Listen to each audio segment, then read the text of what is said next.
All right. So this exciting new passion is coming in. All right. All right.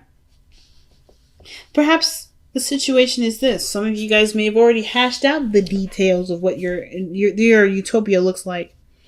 Or maybe you've already started on the journey of manifesting a beautiful connection or emotional connection with someone. But the Seven of Pentacles can talk about reevaluating where you are to get to where you want to be, or how you view what you're doing and how you can get to where you want to be. So the Eight of Pentacles is such an interesting card in this respect, because I kind of feel like you guys have definitely taken a step back to observe. And I know it's typically not necessarily like the go-to definition for the Seven of Pentacles, but there's a lot of observation. There's a lot of gathering information with this card that I feel like you guys are definitely doing. And the reason why is because you guys have an intention. You're setting the intention. You're setting this new project in mind, something fun, something that has a lot to do with a lot of energy, a lot of high vibrations, a lot of desire and lust and pleasure of some sort. Something that gets the fires going. Some of you may have had someone come back from the past and you're reevaluating how you prefer to go about dealing with it, and if there's anything left to work with at all. What areas may need to be worked on. Okay. So we got some thinking that we've got going on here. The heart of your reading has got the Eight of Cups in this. And to me, when I see or hear about the Eight of Cups, especially when in this sort of situation and the combination of cards that we've got here, I definitely feel like we are acknowledging what's no longer working for us. No longer in like serving, giving us anything to work with. No longer allowing us not allowing us, but no more, no longer giving us something to discover or to understand about ourselves. I think we've completely used what we needed to use from this. So the situation is that we're emotionally drained. There's nothing more we can give to a situation anymore. We've reached the top of our capacity of handling something, and now we are ready to move on. It's about moving on, changing our focus, redirecting our Northern Star, if that makes sense, or repositioning it rather. So I feel like with the Eight of Cups, this situation is saying that how much you are ready to kind of move on. Like you're not quite interested to stay and linger. So in the past, you had the King of Cups. You have an ideal lover already. You already know who this person is. You already know what this person's going to look like, how this person feels, how you want them to make you feel. You know exactly what this individual looks like. There was lots of daydreams with this individual here. Sometimes this can indicate this is an actual person, Pisces, Cancer, Scorpio, whom you last interacted with, and this person was quite mature for how they displayed themselves. Or this is you guys mastering your own emotional your own emotional portion of yourself, becoming more aware of your emotions, mastering the flow or the way you respond to certain things in your life to manifest what you want to manifest.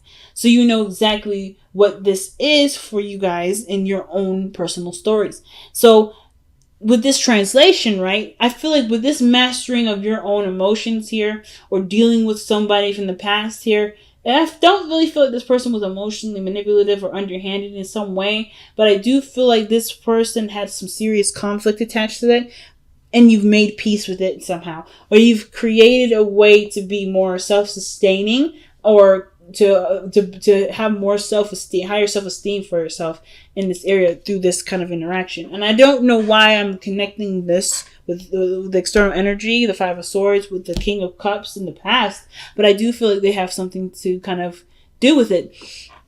There is something that is non-compromising though. The Nine of Pentacles does tell me that there is a serious amount of boredom. There's nothing really going on. There's nothing really interesting or challenging you at this moment. And as much as comfortable as this environment is, it's not giving you something emotionally back. There's something emotional that you're not getting from this situation anymore. So the Five of Swords is coming in where there is this change, and perhaps in perspective, about how this is supposed to look for you, or what this should look like for other people, or what this should look like for you, rather, right? How this should look, how this should be. So let me see, honestly, why is this Five of Swords coming up in the external energy?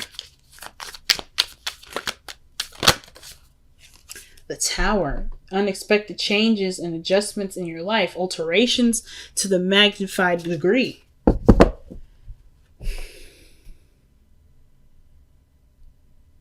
But the Five of Swords is a ruthless energy. It can be very ruthless. Looking out for your own best interests sometimes, or someone around you that's looking to sabotage your way of life. But I don't think this is anyone outside of yourself. I feel like because you're bored, you're sabotaging your security to make a situation happen for where there to be something not only interesting, but to get you moving, get you motivated. Some of you guys may or may not really notice that you're doing it, and do that sabotage. You will hit a space where you have to conquer some fears or doubts about yourself that you may not have noticed being in a place that's so comfortable. It could be. However, that's a totally different extreme case. And even then, this isn't an act of love. Even if you were to sabotage your comfortable life, you are not doing it because you hate yourself. You're doing this because you love yourself and you want to give what you want. Give yourself what you want. So if that doesn't apply to you, then don't apply. If those of you that are willing to be honest about it, go ahead, say it. Be honest with yourself. This is a situation I'm trying to get out of, and I'm doing it in a way that will definitely get me out of it, but may not feel necessarily as ideal as I'd like it to, because it may cut ties with people, it may cause problems, we may argue, we may no longer be friends, we may have nothing to do with each other at the end of it. But I needed to do it so to set myself free, to break myself out of this gilded cage that I have put myself in, to heal myself and to love myself in ways that I didn't think I could. And it's okay. But the situation for me, though, with the Nine of Pentacles, isn't necessarily about seeing yourself as trapped, because I don't think you're trapped. And I don't think you see yourself as trapped, but you do feel like your lifestyle is in a situation where it's set and it can take you places financially, but never anywhere emotionally. So does that mean you just completely changed that whole lifestyle up? Not necessarily. You can, there's something else you can do without having to cause serious uprooting of your life. And I feel like that's where the Ace of Pentacles comes in. What new engagements or parties or projects do you want to start? What other things do you want to begin? Because if you're too bored for too long, you're gonna get creative. Oh, Gemini, I'm just going to say this straight out. You're going to get really creative, and you're going to start coming up with ways to make yourself do things that you never would think yourself would do. And then it's going to feel like, it's just a lot to overcome. You're going to survive that too. Whatever you decide to do, either way is the right way. It's just about whether or not you want to control that way consciously or not control that way subconsciously. Or control that way subconsciously. And subconsciously, sometimes we don't see that shit coming. And I can tell you on a record of times, anytime I've sabotaged myself, it was me doing it to me because I didn't notice, and I was protecting myself from failure, protecting myself from the fear of losing or fear of doing something bad. This may not apply to everyone, I'm just going to say straight out. And if it does, this is not a judgment. This is not a judgment whatsoever. This is legitimately just stating what I'm seeing here as a method or as a form of facts, not a judgment. Because like I just told you, I do the same BS myself. Okay, the same thing. But I feel like instead of uprooting your entire life or trying to change something drastic in yourself, in your environment, because you're not mad at the area, you're just not getting anything out of it anymore. Emotionally, like financially and everything, you're comfortable, you're set. I don't think anybody wants to ever be struggling again. And I don't think you're struggling. I think you're good. And I feel like you want to maintain this by have something interesting going on. Which is why you're seeing the Seven of Pentacles coming up. You've done what you need to do. You're in a comfortable space. What else do you need to do? Incorporate something of great value in your life. You're in a comfortable utopia. You're in a comfortable place in your life. This doesn't necessarily have to change. If you want it to change, you definitely could start from scratch. It's telling you to do it anyway. But if it's not necessarily the route that you are necessarily trying to go into, perhaps taking something up that's still big, that still gets you moving, that still increases your interest by going after what you are trying to feel. That's best associated with something that you can do now. Okay? So that's what I got going on here. That's what I feel like is happening. I feel like that's the advice. And I feel like you guys are already trying to figure out what to do now. Some of you guys are like, yeah, I'm ready to do something new, something I can actually enjoy, something that I feel is worth my time and energy, that I don't see as work. Now, your hopes and fears is the Ten of Pentacles. Like I said, I don't think you guys want to leave a space where you are financially comfortable, or at least remove yourself out of a position of feeling, of being all right, like financially, stable-wise, emotionally, whatever. Like, you have this connection with yourself, this independent view of yourself. You want to keep that the best as you can. And you can always keep it no matter what situation you're in case you do decide to just like say, you know what, let's start from absolute scratch. And even if it is starting from absolute scratch, the advice is literally what you've been already thinking. But again, if this is not what you want to do, if you want to go ahead and start doing something different, but kind of maintain the same sort of stature, then you can do that. And I feel like it starts by looking at what you want to feel. The Four of Cups. What do you want to feel, Gemini? Super important.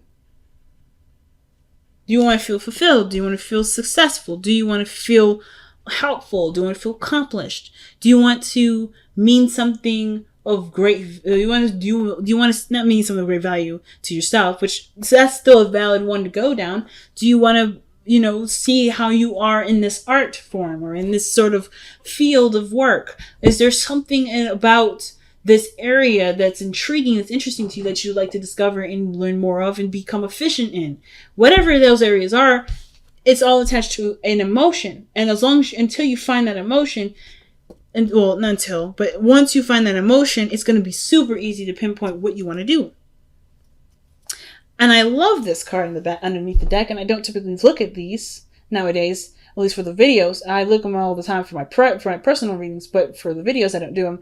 But the card underneath here is Wheel of Fortune. You have a new opportunity coming in. But this is your new opportunity to do something completely different, to enrichen yourself in another way. It's a change of luck. So this is a pretty big transformation in your life, really big change that's coming in your life anyway. Okay, the tribe. Okay, all right, okay. I feel like there's people around you that are willing to help you. There are people around you that are willing to help you. And it does have a lot to do with the environment that you put yourself in, the people that are willing to work with you, and what role you play in the whole situation too. Most importantly, you have people around you that you can brainstorm, that you can collab with, that you can, maybe bounce ideas off of. And there is a role that you can play in doing that helps other people. You don't have to do this by yourself, as the Nine of Pentacles can sometimes suggest. Doing something solo, or being alone, or doing something without anyone else's help. You don't have to do it by yourself. You can do this with people around you that love you and want the best for you as well. It's just so I feel like if you've got people or a group of people that around you that want you to be happy, or are just as interested as you are about, what your next steps will be, I feel like collabing and bouncing ideas off of them, it will definitely give you some ideas. The Ace of Pentacles, to start working on something. Wow. Let two become one as well. Wow. Interesting. Now, I didn't really see another person in here, but the fact that the King of Cups is in the past, it reminds me that there is another person. Now, I feel like the most of this reading is about you, but two become one. Interesting. It usually implies that there's another person involved, and that your unity does not infringe on your beautiful, unique individuality. But in that sense, I feel like the Two of Cups is saying that in order for you to successfully manifest the King of Cups, you have to embody the King of Cups. This person that you've manifested in the past, he exists within you, and he can come through you. If this is the ideal lover and you haven't been able to, or you haven't necessarily mastered your emotions quite right, or quite immediately, or in the past, you haven't mastered them, don't beat yourself up. This is not a judgment. It's okay. Perhaps this meaning of the King of Cups is about who you've manifested in your life, or who is your ideal person. You have an idea, you have a desire in which you have surrounding a person, or what your other half may be for you. And the only way, and not the only way, but a way of going about manifesting this or starting a new journey is living the embodiment of your person, like being the person that you want in your life. That does mean self-love, self-care, paying attention to your emotions, being emotionally considerate. But this biggest thing is that in order for there to be two, there first must be one. And I feel like that one is you. You have to be who the King of Cups is. If you're not satisfied with your life, if you're not happy with how things are going, you have every ability in you to change it. Of course, I believe you know this. But the most important thing is that if you've manifested, or you've been wanting someone, if you've been desiring another person, that other person exists within you. Otherwise, you wouldn't be able to know what this person, who you wanted, and living in this person, or living as the embodiment of this person, not pretending to be someone that you're not, but to just envision, be who you would want to be with, is exactly what will bring what you want.